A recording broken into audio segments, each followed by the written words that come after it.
You guys, let's go ahead and go over Kabbalah because I know somebody asked about this. I cannot find the comment. We did go over Kabbalah from the set of encyclopedias from the 1920s, but this is the set from the 1890s. So if you're new here, my name's Sandra. I love old books and the insignificant cucks hate me because of it. So this is the Chambers encyclopedias from the 1890s. Now, what made me think about this was we did an 11-part series on the blues reading over this. And at the end of the blues, it tells you a whole bunch of stuff to look up. And one of the things says Kabbalah. And the crazy thing is, I had the other book out because I thought it was going to be under K. And then I happened to see under blues, it said it was spelled this way. Anyways, let's go ahead and go over it. Kabbalah, the word, which is also written Kabbalah, Quabala, means that which is received, i.e. tradition, and is from the Hebrew Kabbalah, which again is from the verb kabal, to receive. In itself, the word might be used for any Jewish doctrine which is not explicitly contained in the Hebrew Bible since the present form of the Bible text. The moral and ritual precepts of the Talmud are all ascribed to a tradition which can be traced back step by step. But in its technical sense, the Kabbalah signifies a secret system of theology, metaphysic, and magic prevalent among the Jews. The Kabbalists taught a pantheistic doctrine which came to them from the latter and degenerate philosophies of Greece, viz., those of Neoplatonists and Neo-Pythagoreans. But being Jews, they shared the common Jewish belief that their scriptures are the fountainhead of all knowledge. And accordingly, they read their doctrines into the Bible in all kinds of artificial ways.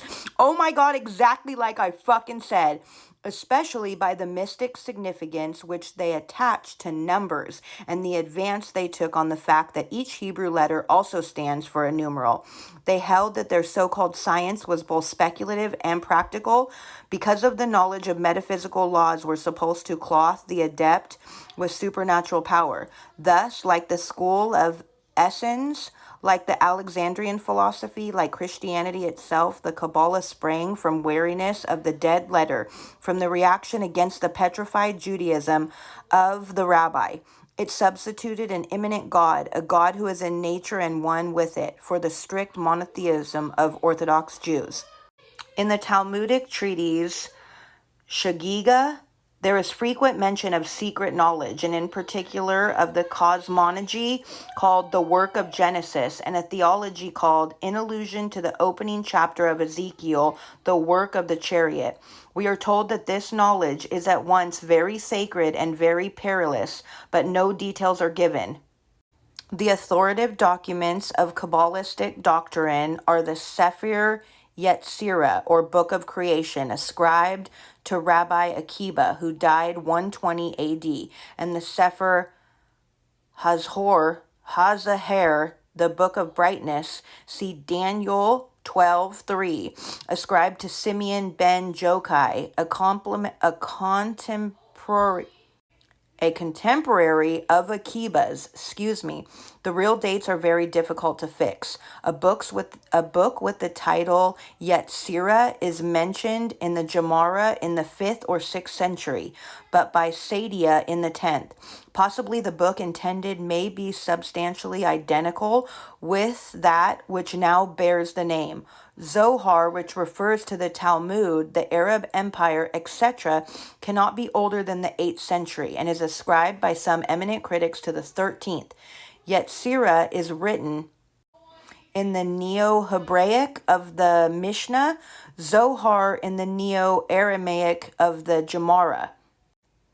The kernel of the Kabbalistic teaching is that all emanates from God, and at every turn we are reminded of the functional pantheism of the Gnostics. There is no creation in the common aspiration of the term, and on the other hand, no eternal matter. All that we see is due to the self-development of the deity. In himself, he is the absolute without any attribute, since all attributes limit the being of whom they are predicated. God, as the absolute being, is also called Adam Kadmon, the first or ideal man. See Ezekiel 1:26, Daniel 7:13. We will go ahead and look that up. Next, he becomes determined by 10 attributes: wisdom and understanding, mercy and justice, etc., judgment, etc.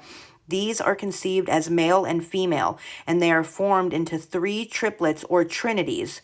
They constitute the world of emanation, and they are the channels through which the world of pure spirits, the world of angels and heavenly bodies, and the lowest world, that in which we live, have come into being. Man's body represents in its different parts the realities of the upper worlds. His soul has pre-existed, releases its own nature and its own descent to this earth, and after transmigration from body to body returns to God. The sacred character of certain numbers, examples of 3 or 7 of 10, of 3, of 7, of 10, regulates the mode in which these ideas, half mythological, half physiological, wholly pantheistic, are arranged in and an interpretation of the Bible based likewise on the significance of numbers and entirely removed from all rational exegesis, adjusted the Kabbalah to the letter of the written word. Sorry, I'm getting overstimulated. The chief Kabbalistic writers flourished between the 13th and 16th century. Of these are Moses ben Nachman, 1195 to 1270, better known as Ramban, is the most eminent. More and more, the philosophic were obscured by the magical elements, and Orthodox rabbis justly objected that the worship of 10 divine attributes as real beings was an abandonment of Jewish monotheism.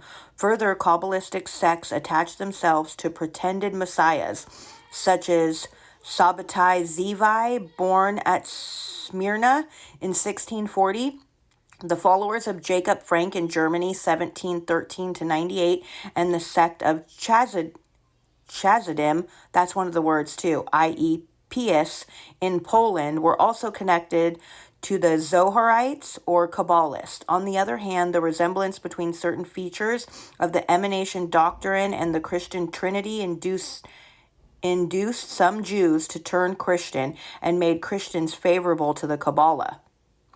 Pico del Mirandola, Consciousness Kabbalistic, 1486, and the truly great Ruchlin D'Art Kabbalistica, 1517, were both eager Kabbalists. God, I wish that we could find those too.